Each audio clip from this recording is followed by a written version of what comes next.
தேசிய தென்னிந்திய நதிகள் இணைப்பு விவசாயிகள் சங்கத்தின் மாநில தலைவர் ஐயாக்கண்ணு தலைமையில் விவசாயிகள் சென்னை எழும்பூர் ரயில் நிலையத்தில் போராட்டத்தில் ஈடுபட்டு வருகிறார்கள். இது தொடர்பாக அங்கு இருக்கும் நமது செய்தியாளர் லாவண்யாவிடம் கூடுதல் தகவல்களை கேட்கலாம். லாவண்யா, விவசாயிகள் என்னென்ன விதமான கோரிக்கைகளை முன்வைத்து இப்போதைக்கு அந்த போராட்டத்தில் ஈடுபட்டு கொண்டிருக்கிறாங்க? லாவண்யா. மனோஜ், வணக்கம். குறிப்பாக இந்த போராட்டமானது தமிழகத்தில் வறட்சி மாநிலமாக அறிவிக்கப்பட்டிருக்கக்கூடிய நிலையில் ஏக்கருக்கு அரசு அறிவித்திருக்கக்கூடிய இழப்பீடு தொகை விவசாயிகளுக்கு போதுமானதாக இல்லை. அது மட்டும் இல்லாமல் விவசாய தொழிலாளர்களுக்கு எவ்விதமான நிவாரணம் அரசு அறிவிக்கவில்லை என்ற ஒரு குற்றச்சாட்டு இருக்கிறது. குறிப்பாக நெல்லுக்கு ஏக்கருக்கு 15,000 ரூபாய் வழங்க வேண்டும் என்றும், அதே போன்று புன்சை பயிர்களுக்கு ஏக்கருக்கு 30,000 வீதம் வழங்க வேண்டும் என்ற கோரிக்கை முன்வைத்திருக்கிறார்கள். அது மட்டும் இல்லாமல் விவசாயிகள் அனைத்து வங்கிகளிலும் பெறப்பட்டிருக்கக்கூடிய கடன்களை தள்ளுபடி செய்ய வேண்டும் என்ற கோரிக்கையும், தமிழகத்தில் வறட்சி நிலவுகிறது. எனவே மழை வந்த பிறகு குறிப்பாக தமிழகத்தில் இருக்கக்கூடிய நதிகளை இணைப்பதற்கான நடவடிக்கைகள் அரசு மேற்கொள்ள வேண்டும் என்பது போன்ற பல்வேறு கோரிக்கைகளை முன்வைத்துதான் இந்த போராட்டமானது தற்பொழுது எழும்பூர் ரயில் நிலையத்தில் தொடங்கி இருக்கிறது. இந்த போராட்டத்தை பொறுத்தவரையில் குறிப்பாக அவர்கள் வைக்கக்கூடிய கோரிக்கை தமிழக அரசுக்கு மட்டுமில்லாமல் தமிழகத்தின் அரசு சார்ந்து வேளாண்மை சார்ந்து இருக்கக்கூடிய அதிகாரிகளுக்கும் இந்த கோரிக்கையை முன்வைக்கிறார்கள். அவர்கள் இதற்கான உரிய இழப்பீடுகளை பெற்றுத்தர வேண்டும் என்ற கோரிக்கையும் முன்வைத்திருக்கிறார்கள்.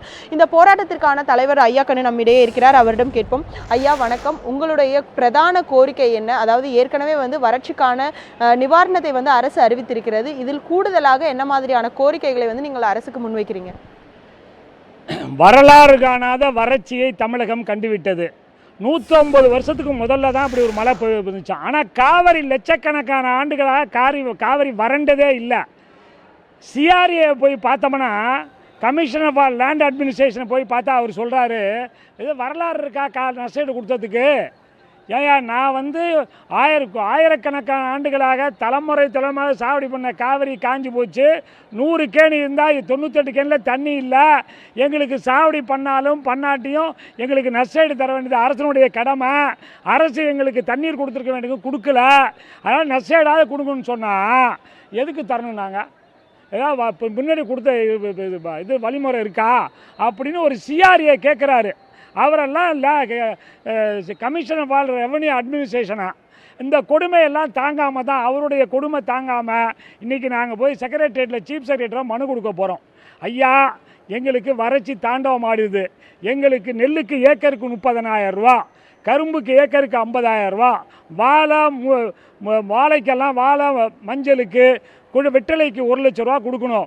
புஞ்சை பயிர்களுக்கு ஏக்கருக்கு 25,000 ரூபா, காய்ந்து போன தென்னை மரம் மரத்துக்கு 5,000 ரூபா. அது மட்டும் இல்லாமல் விவசாய கூலி தொழிலாளர்லாம் வயிற்றுக்கு சோத்துக்கு இல்லாமல் அலையிறான். அவனுக்கு ஒரு ரேஷன் கார்டுக்கு மாதம் 15,000 ரூபா கொடுக்கணும். அது வரலையும் எங்களுக்கு மழை பெஞ்சு சாவடி பண்ணுற வரலையும் அனைத்து விவசாயிகள் அனைத்து வங்கியில் வாங்கிய கடனை தள்ளுபடி செய்ய வேண்டும். இல்லை என்றால் நாங்கள் கோமணமும் கட்டிக்கிட்டு வேறு வழி இல்லை, சட்டை வேசியெல்லாம் போயிடும். கோமணம் கட்டிக்கிட்டு பாம்பையும் எலியும் தான் திங்க போகிறோங்கிறதுக்காக எலியையும் பாம்பையும் காமிக்க போகிறோம் செக்ரட்டரியேட்டில். எங்களுக்கு இதான் வழி. எங்களுக்கு இல்லைன்னா நான் இந்த ஏரி குளங்கள் இப்போ வர்ற வெள்ள நீரெல்லாம் வந்துட்டு இருக்கு. அது போய் பாலாற்றில் கடலில் விழுந்துச்சு. அது மாதிரி எல்லா ஆறுகள்லேயும் காட்டாறுகள்லேயும் ஏரி குளங்களை தூர்வாரி விவசாயியே மண்ணை வெட்டி எடுத்துக்கணும். அது மாதிரி எங்களுக்கு விட்டு ஏரி குளங்கள்லாம் தடுப்பணை கட்டினா தான் நிலத்தடி மட்டமாக ஏறும். இப்போயே பார்த்தீங்கன்னா 29 லட்சம் ஏக்கர் காவிரி டெல்டாவில் சாவடி பண்ணியிருந்தோம். இப்போ 1 ஏக்கர் கூட சாவடி பண்ண முடியல, காவிரி தண்ணீரில். ஆனால் 1,90,000 ஏக்கர் சாப்பிட்ன கர்நாடகா 45 லட்சம் ஏக்கர் சாவடி பண்ணிருச்சு. மோடி எங்களை கழுத்தை அறுத்துட்டார். உச்சநீதிமன்றம் சொல்லுச்சு, ஐயா தமிழ்நாடு தண்ணி திறந்து விடுன்னு சொல்லுது. ஆனால் மோடி மாட்டேன்ட்டார். நான் பார்லிமெண்ட்டில் கொண்டு வரேன்ட்டார். 3 மாதம் ஆச்சு, கொண்டு வர மாட்டேங்கிறார். அங்கே எலெக்ஷனில் ஜெயிக்கணும். தமிழ்நாடு விவசாயம் எப்படி அழிஞ்சாலும் அவங்களுக்கு கவலை கிடையாது. அதனால் எங்களுடைய கோரிக்கை இன்றைக்கி நிறைவேற்றவில்லை என்றால் நாங்கள் பாம்பையும் எலியும் தான் இனிமேல் சாப்பிடுவோம் என்று காமிப்பதற்காக இன்றைக்கு செக்ரட்டரியேட் போகிறோம். எங்களுக்கு அரசு அனுமதி கொடுக்கும் என்று நினைக்கிறோம். கொடுக்கலைன்னா நாங்கள் போராட்டம் நடத்தி இங்கே கிடக்க வேண்டியதான், இல்லை ஜெயிலுக்கு போக வேண்டியதான் எங்கள் நிலைமை. என் பேர் ஐயாக்கண்ணு. நான் தேசிய தென்னிந்திய இணைப்பு விவசாய சங்கம் மாநில தலைவர். சார், நீங்கள் குறிப்பிட்டிருந்தீங்க, அதாவது ஏக்கருக்கு உரிய நிவாரணத்தை அரசு வழங்க வேண்டும்னு. அது மட்டும் இல்லாமல் தலைமை செயலாளரை சந்தித்து என்ன மாதிரியான விஷயங்கள் நீங்கள் வலியுறுத்த இருக்கீங்க? அதாவது ஏற்கனவே அவர்கள் அறிவித்திருக்கிறார்கள், பல அறிவிப்புகள் இருக்குது. விவசாயிகள் மரணம் தொடர்பாக இழப்பீடு எந்த அளவிற்கான இருக்கிறது, அது தொடர்பாக ஏதாவது கோரிக்கை இருக்கா?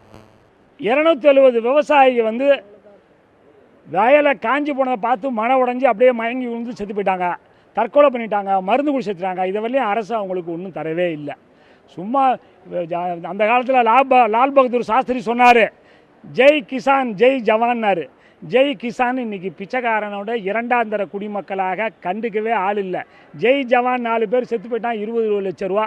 ஒரு 2 லட்சம் 1 லட்சம் இந்த பிச்சைக்கார பயலுக்கு அவனுக்கு 10 ரூபா கொடுத்தா ஒரு 2 ரூபா கொடுக்கூடாது எங்களுக்கு. ஆனால் எங்களை தரம் தாழ்ந்த குடிமக்களாக பார்க்கிறார்கள். இந்த விவசாயிகளுக்கு நிவாரணம் வழங்கவில்லை என்றால் 270 விவசாயி இல்லை, 27,000 விவசாயி தற்கொலை பண்ணிக்கூடிய சூழ்நிலை வரப்போகுது தமிழ்நாட்டில். எங்களை காப்பாற்றுவது அரசனுடைய கடமை. நாங்கள் எங்கே போய் யார்கிட்ட அழுவுறதுன்னு தெரியல. அழுவ தெரியாமல் தான் இப்போ முடிச்சுக்கிட்டு நிற்கிறோம் ரோடோட. இவர் குறிப்பிட்டது போல விவசாயிகளுக்கான உரிய இழப்பீடு வழங்க வேண்டும் என்றும், அது மட்டும் இல்லாமல் மரணித்த விவசாயிகளுக்கான இழப்பீடுகளை அவர்களுடைய குடும்பத்திற்கு உரிய முறையில் அரசு வழங்க வேண்டும் என்ற கோரிக்கையை முன்வைத்து இந்த போராட்டமானது நடைபெற்று வருகிறது.